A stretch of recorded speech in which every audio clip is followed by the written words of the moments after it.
welcome to another episode. This is a highly requested Big Mac and Cheese. This is one of many of my recipes. What I started with is making my cheese sauce. I see a lot of videos and recipes that makes roux and then make the cheese sauce that way. I don't like that. To me, that's like eating fake cheese.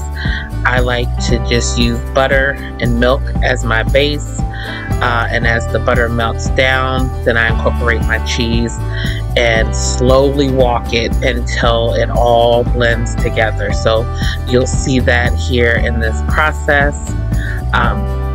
So I got the heat on low, and I'm just slowly stirring as that cheese begins to melt and incorporate with the milk and the butter. And in just a bit, here I add in 4 ounces of cream cheese, which that should be coming here in just a bit. And I like to have the cream cheese softened.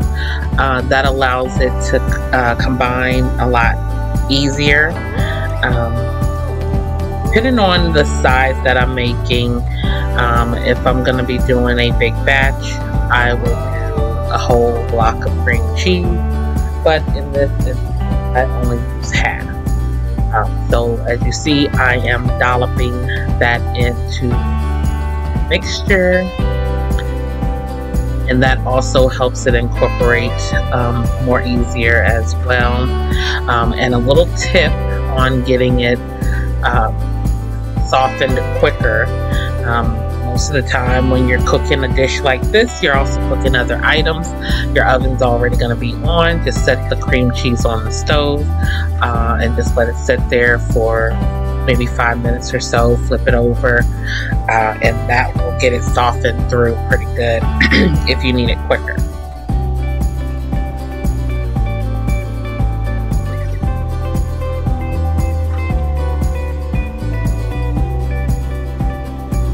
Alright, and now I'm adding seasonings. My standard seasoning, salt, pepper. If I'm cooking it for myself, I don't use salt. I'll use a substitute, but if I'm cooking for other people, it's going to be salt, pepper, onion powder, garlic powder, slap your mama. Sometimes I add a little cayenne pepper or chili powder if I want to have it a little kick. The Tony Kacheer's Cajun seasoning is also a favorite, so I'll put that there.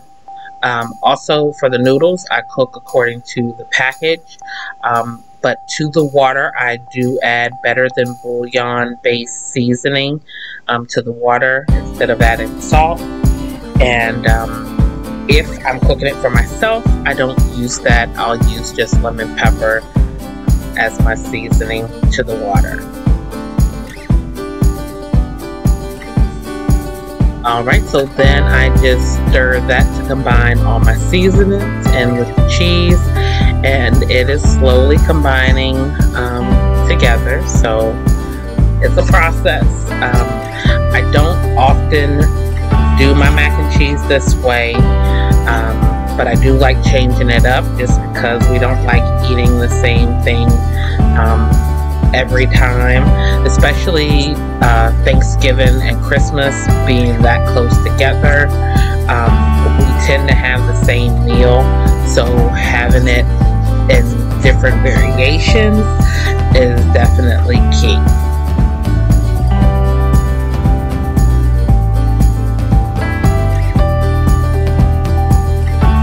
As this goes on, I do turn the heat up just a bit to sort of speed up the process.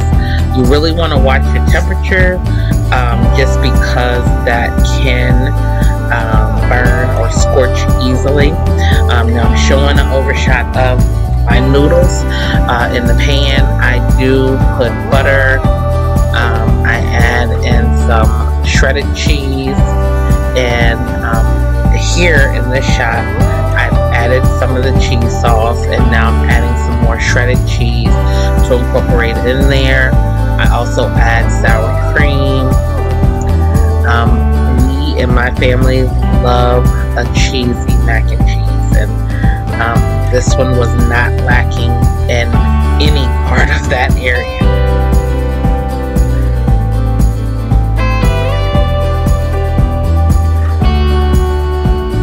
So I use standard, well, for this recipe I use Kobe Jack, sharp cheddar, mild cheddar, and mozzarella.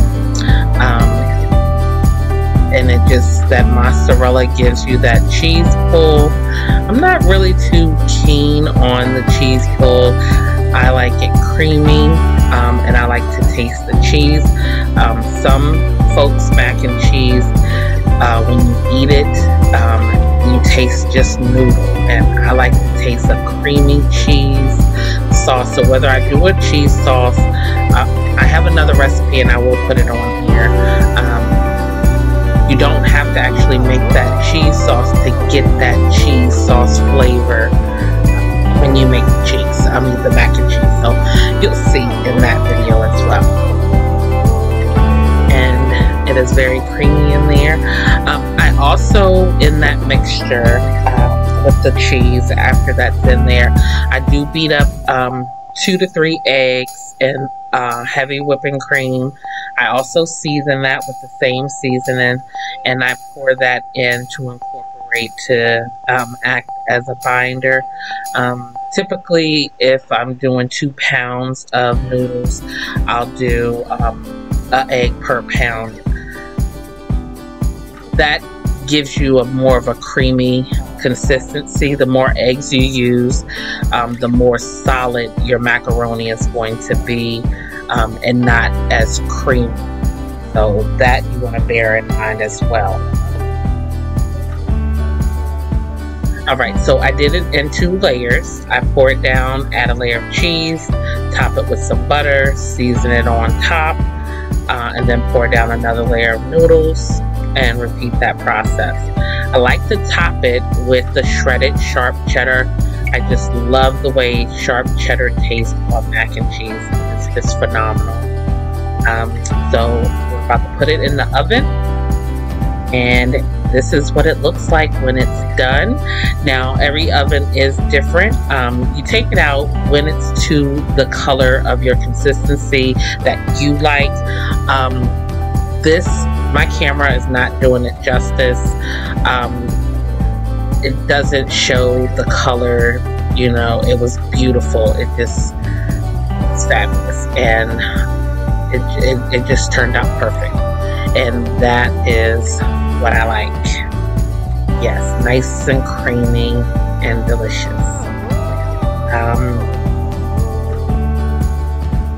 And I know I'm partial to my own cooking, but I always like to have others try it and let me know what they think. You know, and I'm a firm believer in being honest, so I ask that you be honest with me, because if it's not right, I want to know. Alright, so let me know in the comments what you think. Don't forget to like, comment, share, and subscribe. Thank you.